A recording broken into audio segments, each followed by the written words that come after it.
New for you this Monday afternoon, this first Monday in the month of May.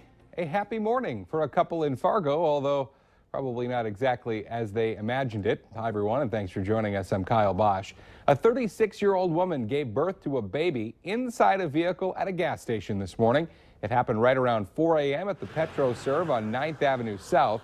The parents were on their way to the hospital, but Mother Nature had other plans. The baby was born by the time emergency officials arrived. Fargo police say there were no complications, and both mother and baby were fine when they were taken to the hospital. Also new for you at noon, a man was taken to the hospital this morning after the farm sprayer he was in was hit by a BNSF train. The accident happened around 8 this morning in Wilkin County at the intersection of County Road 156 and Highway 9. Deputies say the man was thrown from that sprayer during the crash. He was taken to the hospital with what are believed to be non-life-threatening injuries. Wilkin County is still investigating.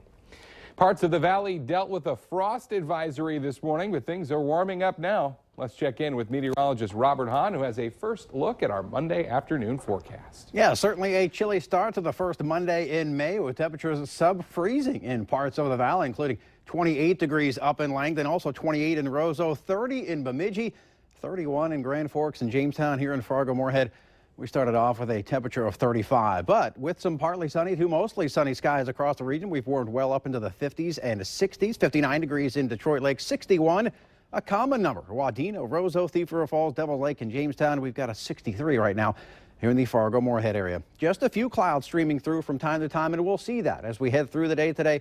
Some partly to mostly sunny skies and some light winds and some warm temperatures. Underneath what few clouds we have, no precipitation out there. None anticipated today. However, that will start to change late tomorrow night. But most of Cinco de Mayo looks very nice with high temperatures in the mid-70s today, upper 70s tomorrow. And then the rain moves in, and we'll detail the rain chances coming up here in just a little bit. All right, Robert, we will see you then. Ladd Hall at NDSU is back open for classes today after a leaky steam pipe forced an evacuation. A hazmat crew was called in to check out a possible chemical spill yesterday when a student discovered a liquid spill and a cloud vapor near an acids storage cabinet. It all turned out to be simply a leaky steam pipe inside one of the walls at the science building. It's crunch time at the Minnesota State Capitol. By law, legislators need to have a budget balanced and business done by May 18th. But that could be a tough date to make because Republican leaders and Democratic Governor Mark Dayton disagree on almost every major issue. The governor is looking for a gas tax increase to pay for highway improvements. He also wants an education bill with universal pre-K.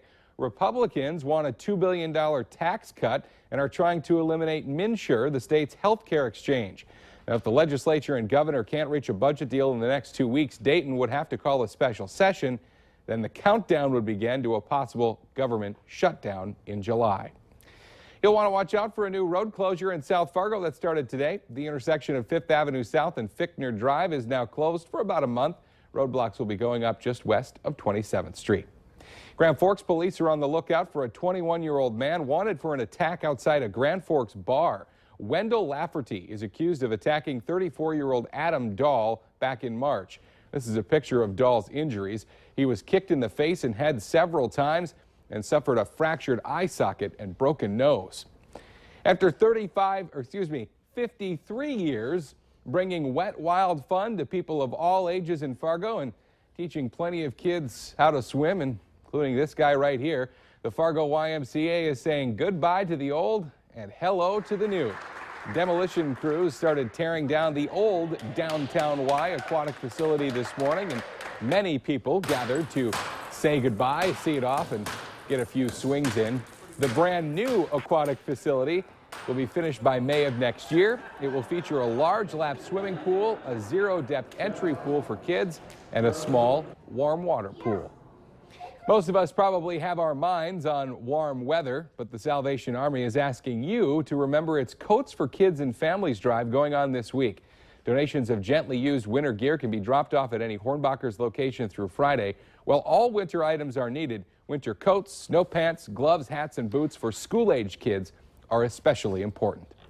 A friendly reminder about the stuff that might be out in your yard this week. Make sure that the items you want to keep are not on the boulevard. Today starts the popular and busy cleanup week around the Fargo-Moorhead area. That's when people are putting out unwanted items in front of their homes.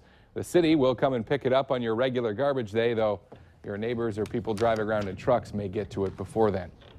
Well, if you're a parent with kids who has phones, or maybe you just consider yourself a serial texter or phone user, you won't want to miss our story tonight. Screen time overload. It's causing dangerous medical problems for some people who just can't put their phones down. Tonight on Valley News Live 10 at 10, Nicole Johnson talks with experts about how much is too much and shows us a simple way to track and manage you and your family's phone time. Well, speaking of your phone, if you want to stay updated on breaking news and weather alerts wherever you go, remember to sign up for our Valley News Live text alerts. Just head to our website, valleynewslive.com, and click the text alerts button for all the details.